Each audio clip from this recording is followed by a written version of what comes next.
Acabam de chegar os mais novos ônibus da Real Bus, equipados com DVD, toalete, Wi-Fi, carregador para celular, elevador para cadeirante, ar-condicionado, poltronas em couro e muito mais para o seu conforto.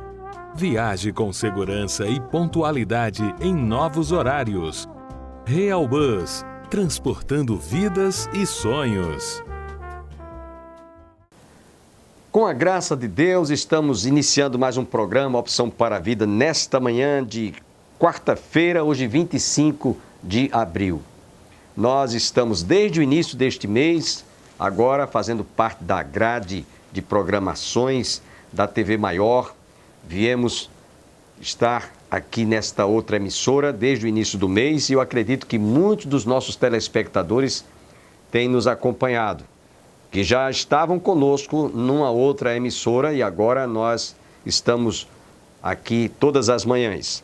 Nesta manhã de quarta-feira, hoje 25 de abril, hoje é o dia do contabilista brasileiro. Queremos parabenizar todos os contabilistas, lembrando que o programa Opção para a Vida, nesses dias, tem também trazido aqui.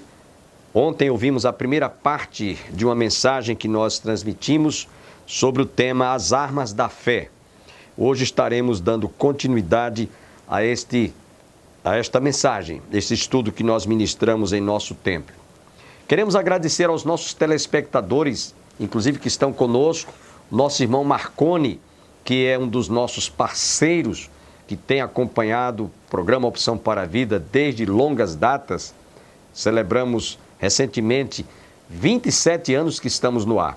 E, inclusive, nós temos contado também com os telespectadores que nos assistem, nos acompanham no YouTube e na TV Master, TV a cabo, aqui em João Pessoa, na capital. Portanto, eu espero que você, telespectador, transmita para parentes, amigos, pessoas conhecidas a nossa programação agora na grade de programação da TV Maior. Quero nesse instante fazer uma oração por você que está conosco nesta manhã e em seguida você terá a oportunidade de ouvir o conjunto coral Sarah Calley. Mas oremos antes. Pai, muito obrigado por esta manhã, quando nós abrimos o nosso coração para recebermos a Tua palavra. Abençoe a cada telespectador. Pedimos-te a Tua bênção sobre todas as famílias que estão nos assistindo também na TV Maior, que estão conosco no TV a cabo, TV Master, que estão também nos assistindo e nos acompanhando no YouTube. Abençoe a cada coração nesta manhã e que Tu abençoes a todos os nossos telespectadores. É o que nós te rogamos mais uma vez, agradecidos em nome de Jesus. Amém. Deleite-se com esta música, o conjunto coral Sarah Calley. Maravilhoso.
que pedra, biblicamente falando, refere-se a Jesus. E aí quando Davi pegou 5 seixos lisos e apenas uma pedra para levá-la como arma para arremessá-la contra o gigante filisteu, eu quero que vocês pensem comigo. Aquela pedra, simbolicamente falando, representava Jesus. E pode dizer amém. E por que, pastor, o senhor tem essa prova? Faz essa afirmação, melhor diria. Primeiro porque a Bíblia diz, Isaías, no capítulo 9 do seu livro, versos 1 e 2, versículo 6, diz que o nome de Jesus será: um menino nos nasceu, um filho se nos deu, e o seu nome será Maravilhoso, Conselheiro, Deus Forte, Pai da Eternidade, Príncipe da Paz.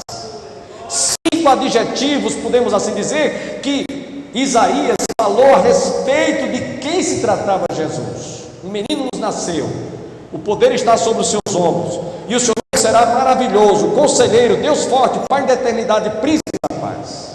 Então eu imagino que aquelas 5 pedras que Davi pegou lá naquele ribeiro e levou-as para lutar contra o gigante, falava de Jesus. E aí, meus irmãos, por isso que Davi, quando foi enfrentar o gigante, diz o texto que aquele gigante, até ironizando, disse: tu vens a mim como se eu fosse um cão. E ele realmente se tratava de um cão. Quando a Bíblia fala de Satanás, fala de cão, de demônio, e era realmente um demônio que estava ali, desafiando quem? O Deus dos exércitos de Israel. E era contra o Deus que ele estava naquela hora usando o nome para lutar e pelejar contra aquele gigante. Então Davi simplesmente foi indo ao encontro dele, aquele gigante alto, tinha um escudeiro que vinha também na frente, levando o escudo, todo aquele aparato. Davi apenas com 5 pedras, colocou uma pedrinha na funda, e ele fez aquela menção de atirar, e arremessou contra o gigante, bateu na fronte, o gigante caiu, e Davi simplesmente pegou a espada do gigante Golias, decepou a sua cabeça, cortou a sua cabeça, e levou aquela cabeça para mostrar ao rei Saul.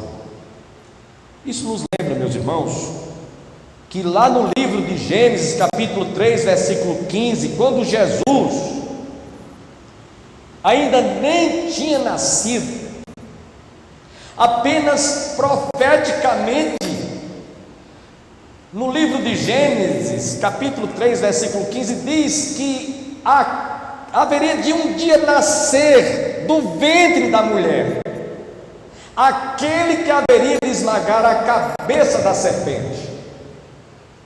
E nós encontramos, inclusive, não apenas essa profecia lá em Gênesis capítulo 3, versículo 15, mas encontramos também a palavra de Deus dizendo que, do Salmo 110, versículo 1, que ainda haveria de vir aquele, referindo-se à pessoa de Jesus, Salmo 110, versículo 1, disse-me o Senhor ao meu Senhor: assenta-te à minha direita, até que eu ponha os teus inimigos debaixo dos teus pés.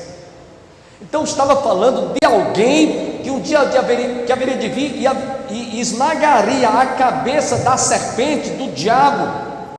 E assim como Davi cortou a cabeça do gigante, Jesus lá na cruz do Calvário, ele realmente cumpriu, fez com que a cabeça de Satanás ali fosse realmente tirada do lugar. Podemos dizer que essa profecia de Gênesis 3,15, Jesus a fez cumprir-se quando ele estava na cruz, vencendo o diabo, vencendo a carne, vencendo o pecado, vencendo o mundo. E ali Jesus então foi vitorioso ao ressuscitar dentre os mortos, porque até então o diabo disse: bom, ele morreu, está morto, está sepultado. Mas ao terceiro dia, quando Jesus ressuscitou, foi como se Jesus tivesse realmente dizendo, está aqui, do modo como Davi levou, depois que decepou a cabeça, levou a cabeça do gigante Golias até a presença do rei Saul, assim Jesus, ao ressuscitar, estava como que dizendo, está aqui a cabeça da serpente, eu venci e destruí aquele que realmente estava para ser vencido. Então vejamos aqui que Davi usou uma pedra para vencer aquele arqui-inimigo, Satanás, figurado na pessoa do gigante Golias, figurando, uma linguagem figurativa, estou usando aqui apenas uma linguagem simbólica. Assim também Jesus, quando venceu a Satanás lá na cruz, é como se ele tivesse tirado a cabeça, dizendo, esmaguei a cabeça da serpente, louvado seja o nome do Senhor. Agora, meus irmãos, vamos pensar aqui, nós enfrentamos diariamente todo tipo de tentação, todo tipo de provocação, todo tipo de setas e dardos inflamados do maligno arremessadas contra mim, contra você, todos os dias, todo o tempo, toda hora. Como é que nós vamos vencer este inimigo? Como é que nós vamos travar uma luta contra esse adversário? E eu quero pensar nesta noite, usando aqui algumas ilustrações ou comparações, alguns exemplos de homens que no passado enfrentaram todo tipo de lutas, de adversidades, de inimigos, de adversários, e eles venceram todas elas, ou todas esses desafios, porque assim como Davi venceu o gigante Golias, em nome do Senhor Deus dos exércitos, usando uma pedra, e a pedra simbolizava Jesus, assim nós vamos agora pensar num homem como Gideão, no Velho Testamento, enfrentando também inimigos que estavam se insurgindo contra Israel. E nós vamos ver lá no livro de Juízes, no capítulo 6, que quando Gideão, um homem simples, um homem rude, um homem do campo, fora levantado por Deus para lutar contra aqueles adversários que se levantaram contra Israel, ameaçando, desafiando, saquear, destruir os exércitos de Israel, diz a palavra de Deus no capítulo 6, que Gideão, um homem simples do campo, quando foi escolhido por Deus para ser levantado para lutar contra os midianitas, no capítulo 6, nos versículos 11 a 16, então veio o anjo do Senhor e assentou-se debaixo do carvalho que está em Ofra, que pertencia a Joás, a Biesrita, e Gideão, seu filho, estava malhando um trigo no lagar para pôr a salvo dos midianitas. Então o anjo do Senhor lhe apareceu e lhe disse: o Senhor é contigo, homem valente. Respondeu-lhe Gideão: ai, Senhor meu, se o Senhor é conosco, por que nos sobreveio tudo isto? E que é feito de todas as suas maravilhas que nossos pais nos contaram, dizendo: não nos fez o Senhor subir do Egito?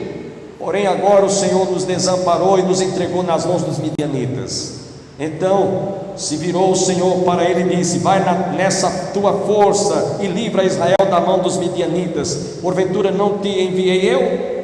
E ele disse: ai, Senhor meu, com que livrarei Israel? Eis a minha família, é a mais pobre em Manassés, e eu o menor da casa de meu pai. Tornou-lhe o Senhor: já que eu estou contigo, ferirás os midianitas como se fossem um só homem. Eram 32 mil homens. O Senhor disse: tem gente demais, manda eles descerem lá no vale, e eles estejam lá no vale de Asdod. Quando eles estiverem lá, que forem beber água, aquele que trouxe água até a sua boca, separe aqueles que lamberem água como um cão, separai. E de 32 mil, 10 mil homens, 10 mil trouxeram água à sua boca. Aliás, a princípio ele disse: quem for covarde, volte para casa. Os que tiverem com saudade das esposas, dos pais, voltem para casa. De 32 mil, apenas 10 mil ficaram. 22 mil voltaram porque estavam com saudade dos seus familiares, dos seus pais, dos seus irmãos, dos seus esposas e filhos. Apenas ficaram 10 mil. Foi quando ele disse: agora desçam ao vale, e aquele que trouxe água à sua boca, com a concha da sua mão, separai-me. Aqueles que lamberem a água como o cão lambe a água, separai-me. De 10 mil, 9.700 lamberam água como o cão com a língua, e apenas 300 trouxeram água à sua boca. Ele disse: é com esses 300 que você vai pelejar contra os midianitas. Sabem para quê? Para que quando Israel prevalecer contra eles, eles não digam que foi pelo braço, que foi pela força, que foi pela capacidade, que foi pela sua potencialidade, mas eles vão dizer e vão atribuir que foi o Senhor que nos fez prevalecer contra os midianitas, para que eles não recebam glória humana. E assim foi que Gideão, com 300 homens, venceu os midianitas, que eram numerosos como gafanhotos, como a areia que está na praia do mar. Isso está lá no livro de Juízes, capítulo 6, versos 11 a 16, e no capítulo 7, versículos 1 e 2. Podia lembrar também ainda Sadraque, Mesaque e Abidênego, 3 moços que foram desafiados também para que eles se encurvassem diante do Deus que Nabucodonosor tinha levantado para ser adorado, para ser venerado, para ser idolatrado. Diz a palavra que eles disseram: olha, saiba tu, ó rei, na hora que os tamborins tocarem, na hora que os instrumentos tocarem, que todos quiserem forem se encurvar, se dobrar diante do ídolo que ele tinha levantado, erigido aquele altar, nós não nos encurvaremos. E eles haviam dito: olha, sabem que se vocês não se curvarem, não se dobrarem, vocês serão todos lançados na fornalha aquecida 7 vezes mais. E quem é que vai te livrar? Saiba tu, ó rei, se Deus quiser nos livrar, Ele nos livre. Se não, ó rei, saiba tu que nós não vamos nos encurvar diante deste ídolo.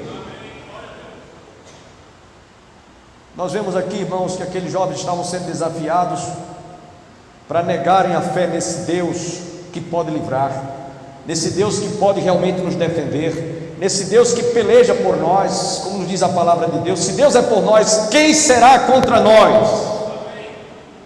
Diz a palavra aqui: aqueles moços não se encurvaram, foram lançados na fornalha aquecida 7 vezes mais. Aqueles que foram levá-los foram torrados, foram queimados vivos. Porém aqueles 3 moços foram colocados e eles andavam naquela fornalha que tinha sido aquecida 7 vezes mais. Diz a palavra que o rei disse: não foram 3 que nós colocamos, eu estou vendo um quarto e é semelhante a um Deus. E eles saíram de lá. Ele mandou que eles saíssem. O mesmo aconteceu com Daniel, lançado dentro de uma cova, cujos leões estavam famintos para ele ser devorado. Diz a palavra de Deus que o Senhor mandou um anjo para fechar a boca daqueles leões. Esse é o Deus que peleja por nós. Esse é o Deus que toma aquele que está sendo desafiado para guardá-lo, para protegê-lo, para livrá-lo. Elias enfrentou 450 falsos profetas. E diz a palavra de Deus que ele naquela ocasião desafiou os 450 profetas. A desvantagem era grande, era 1 contra 450, era uma grande maioria, era uma desvantagem enorme.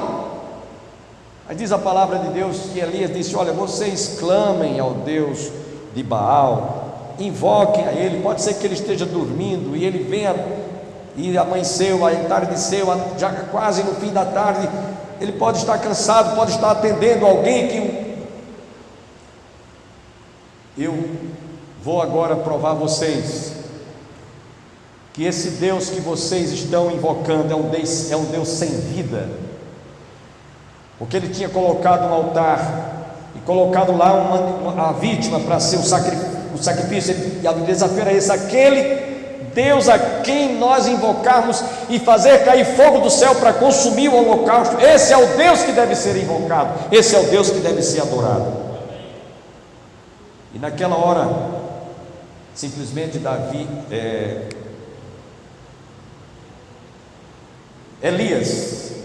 Elias invocou o Deus de Abraão, de Isaac e de Jacó, e fez cair fogo do céu e consumiu o holocausto. E todos clamaram: só o Senhor é Deus, só o Senhor é Deus. Estou contando esses exemplos para mostrar que homens como Gideão, homens como Daniel, Sadraque, Mesaque e Abednego, homens como Elias, eles não usaram armas como Davi para enfrentar esses inimigos ou esses adversários. Eles usaram a arma mais poderosa que nós podemos usar: a fé.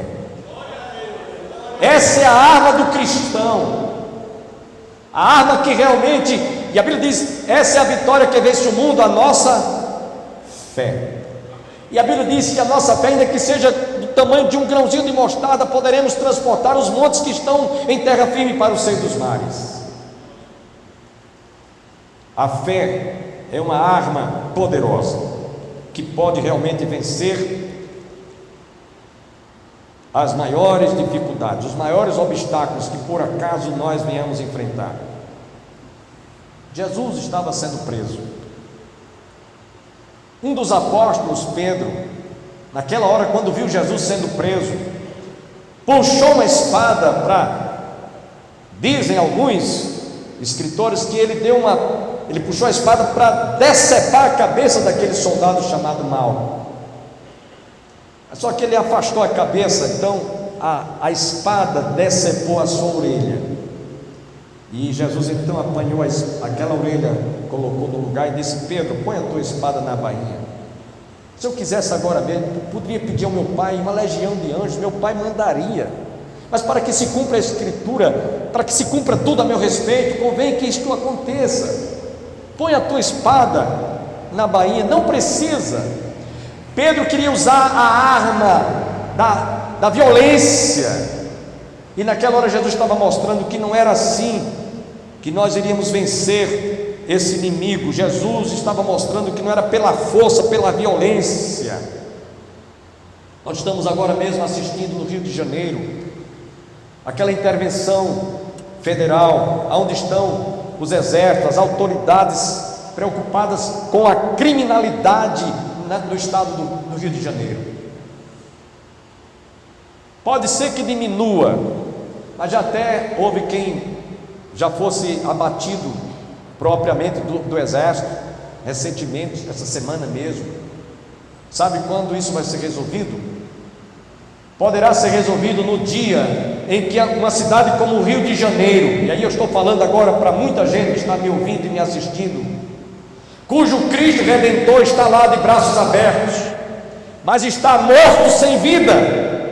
Esse Cristo jamais poderá libertar, poderá transformar a vida de qualquer homem, de qualquer criatura.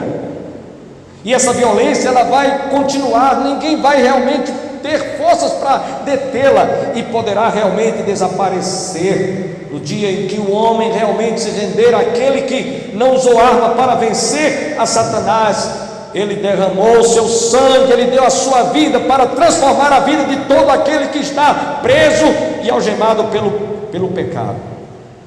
Então, quando isso acontecer, como aconteceu na vida de alguns indivíduos que outrora eram de alta periculosidade, eu queria lembrar aqui Renatinho, que pregou aqui em nossa igreja, que fazia parte do Comando Vermelho, um indivíduo de alta periculosidade, assaltante de bancos, traficante, mas que teve a sua vida transformada. E hoje Renatinho, não sei onde ele está, mas eu acredito que se ele está vivo ainda, ele está dando um testemunho daquilo que Deus fez na sua vida, transformando a sua vida, como Jesus salvou aquele ladrão na cruz do Calvário e transformou e regenerou a sua vida, como José de Paulo Ventura, o Paulinho Bang Bang também, que esteve aqui na Paraíba dando seu testemunho. Homens que outrora usavam a arma, usavam a criminalidade para realmente enriquecer de modo ilícito, mas que foram transformados pelo poder do Evangelho. Por isso que Paulo diz: não me envergonho do Evangelho de Cristo, porque o Evangelho é o poder de Deus para a salvação de todo aquele que crê. A arma que nós usamos não é da carne. Davi, quando colocou aquela armadura sobre seu corpo, ele não pôde nem sair do canto. A arma que Deus põe à nossa disposição, a fé, ela simplesmente não é para ser usada como quem está usando golpes para ferir, para matar, para tirar a vida de ninguém. Pedro, então, quando usou aquela arma, aquela espada, Jesus disse: Pedro, põe a tua espada sobre a bainha, que aquele que com o ferro fere, com o ferro será ferido. Em outras palavras, nós vamos encontrar Deus disponibilizando, portanto, para cada cristão uma armadura, para que nós enfrentemos o nosso inimigo, o nosso arqui-inimigo, o nosso adversário.